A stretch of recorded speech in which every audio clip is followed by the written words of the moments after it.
জামায়াতের ফলোয়াররা জামায়াতের আমিরকে মানে যারা পেজ চালান তারা যেহেতু তাদের নেতাকে রিড করতে পারেন, এরও একই মানসিকতার, তারা এটা দিয়ে একটা ব্লান্ডার করে ফেলেছেন। কর্মজীবী নারীদের বিষয়ে একটি পোস্ট নিয়ে সরগোল, এক্স অ্যাকাউন্ট হ্যাকের বিষয় আছে। মানে এবার নির্বাচনে খুব বেশি এই যে নারী এবং মুক্তিযুদ্ধ কেন আলোচনা আছে? নির্বাচনে কথার উত্তেজনা আছে, আর একটা হচ্ছে গিয়ে বাজে কথা নিয়ে পরে উত্তেজনা সৃষ্টি, এই দুটা জিনিসই আছে। কথার উত্তেজনা হচ্ছে একে অপরকে ঘায়েল করবার জন্য যে উত্তেজিত কথা বলা, সেরকম একটা কথার উত্তেজনা আছে। সেটা বাংলাদেশে সবসময় নির্বাচনে রাজনীতিগুলো ছিল, আছে, হয়তো থাকবেও, আমি আপনি পছন্দ করি বা না করি, এবং এটা পৃথিবীর সব দেশেই কম বেশি থাকে, আছে।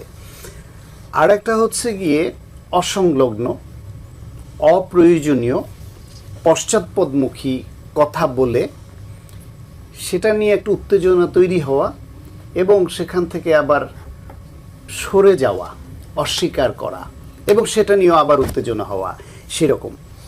আজকে আপনার এখানে আসার আগে জামায়াতের আমিরের একটা বক্তব্য শুনতে আসছিলাম।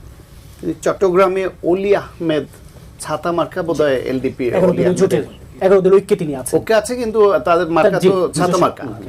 এই ছাতা মার্কা তার হাতে তুলে দিয়ে উনি সব জায়গায় জোটের শরিকদের অন্যদের তো মুরব্বী হিসেবে, উনি জোটের মুরব্বী না, তো জোটের মুরব্বী তার ছোট ভাই যারা আছে, বয়সে ছোট বড় যাই হোক, দল হিসেবে ছোট ভাইদের হাতে মার্কাটা তুলে দেন এবং তাদের জন্য একটু দোয়া দুরুদ পড়ে দেন।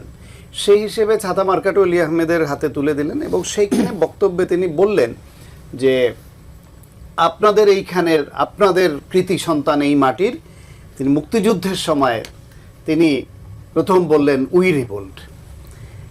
জামাত হলো একটা রাজাকারের দল, আলবদর আল শামসের দল, গণহত্যা গণধর্ষণের অভিযুক্ত একটা দল। তারা মুক্তিযুদ্ধের পক্ষের এই বয়ানটা অপ্রয়োজনীয়ভাবে দিতে যায় কেন? না দিলে কোনো ক্ষতি ছিল বলেন তো? না দিলে তো এই মিথ্যা বলার অভিযোগটা আজকে আসে না। উই রিভোল্ট জিয়াউর রহমানের বলা উক্তি। প্রথম মধ্যরাতে অস্ত্র উঁচিয়ে গুলি করে প্রথম জিয়াউর রহমান বলছেন উই রিভোল্ট, এবং এর মাধ্যমেই পাকিস্তানি বাহিনীর বিরুদ্ধে একটা রিভোল্ট বা বিদ্রোহ শুরু হয়। এটা একেবারে শতসিদ্ধ প্রমাণিত সত্য। সেই সত্যের বিপরীতে দাঁড়িয়ে জামায়াতের আমির বলছেন, অলি আহমেদ বলছে উই রিভোল্ট। আমার ধারণা অলি আহমেদ লজ্জিত হয়েছে এটা শুনে, উনি কিছু বলেন নাই তখন। এখন জামায়াতের আমিরের এই বক্তব্যের সঙ্গে অলি আহমেদ যে জিয়াউর রহমান উই রিভোল্ট বলছে, জিয়াউর রহমান স্বাধীনতার ঘোষণা দিয়েছে, এই রিলেটেড তার যে ইন্টারভিউ আছে সেগুলো জুড়ে দিয়ে এখন সব জায়গায় যাচ্ছে সোশ্যাল মিডিয়ায়। তো এই ভদ্রলোকের বা তার জোটের বা তার দলের কি উপকারটা হলো না অপকার হলো তিনি বুঝতে পারেন? আসলে এই রাজনীতির মাঠে এখন নির্বাচনে তারা একটার পর একটা ধাক্কা খেয়ে হারিয়ে ফেলছেন। জামায়াত ইসলাম কিন্তু অনেকখানি এগিয়েছে রাজনীতিতে, জনসমর্থন, এটা বোঝা যায়। কিন্তু আমার ধারণা তারা এই খেয়ে হারিয়ে ফেলে একটার পর একটা ব্লান্ডার করবে এবং যত নির্বাচনের দিন ঘনিয়ে আসবে তারা যতটুকু সমর্থন পাবে বলে প্রত্যাশিত ছিল অনেকের কাছে, সেটা ডে বাই ডে কমতে থাকবে তাদের এই অসংলগ্ন কথা আচরণের কারণে। নারীদের নিয়ে প্রথম কথা হলো না, আর আল জাজিরার যে ইন্টারভিউটা, সেই ইন্টারভিউটাও নারীর প্রগতিশীলতা, নারীর যে এগিয়ে যাওয়া, তার যে স্বাধীনতা এবং নারীর যে অধিকার, তার সঙ্গে সামঞ্জস্যপূর্ণ না। তারা ধর্মীয় রাজনীতি করেন, তাদের দৃষ্টিভঙ্গিতে সেটা করেছেন, মানলাম।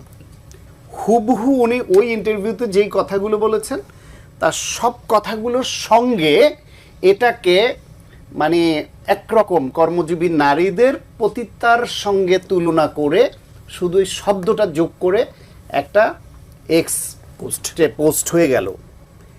সেটা নিয়ে যখন বিতর্ক হলো, তারপরে আমার ধারণা এই যে বড় বড় নেতারা তাদের যে এই যে এক্স বলেন, ফেসবুক পেজ বলেন বা সোশ্যাল মিডিয়া ডিল করে, এটা নিজে তো করেন না, এত সময় তো এদের নাই, একটা টিম থাকে। এখন জামায়াতের নারীর প্রশ্নে তাদের দৃষ্টিভঙ্গি কি সেটা কিন্তু আমরা জানি, তাদের বক্তব্য জানি, তাদের আচরণে জানি, তাদের অতীত ভূমিকা জানি।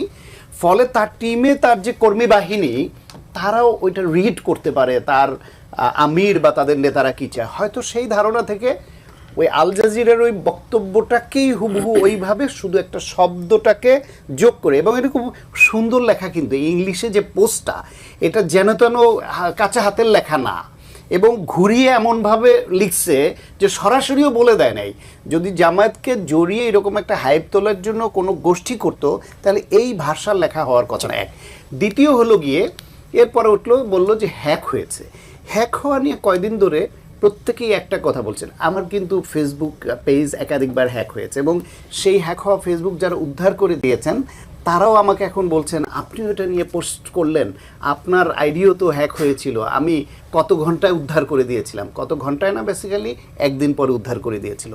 কিন্তু সেই উদ্ধার করবার জন্য আমাকে আইডি কার্ড হাতে নিয়ে ছবি তুলে পাঠাতে হয়েছে, অনেক প্রশ্নের জবাব দিতে হয়েছে, আমার ইমেলে তাদের তার আগে যখন হ্যাক করে তার আগে মেসেজ আসে সামওয়ান অন্য কোনো ডিভাইস থেকে যাচ্ছে। এখন তো 2 ফ্যাক্টর অথেন্টিকেশন আরও রেস্ট্রিক্টেড হয়েছে, তার উপর যদি এটা আবার ভেরিফাইড পেজ হয় তাহলে তো আরও সুরক্ষিত। সেইখানে যদি তার এটা অন্য কেউ হ্যাক করে থাকে তাহলে ওই যে তার মেলে অথবা তার মোবাইলে যে টেক্সট আসার কথা সেই মেসেজ দুইটা ওরা দেখাই দিলে হয়েছে, ওটা কিন্তু দেখাচ্ছে না।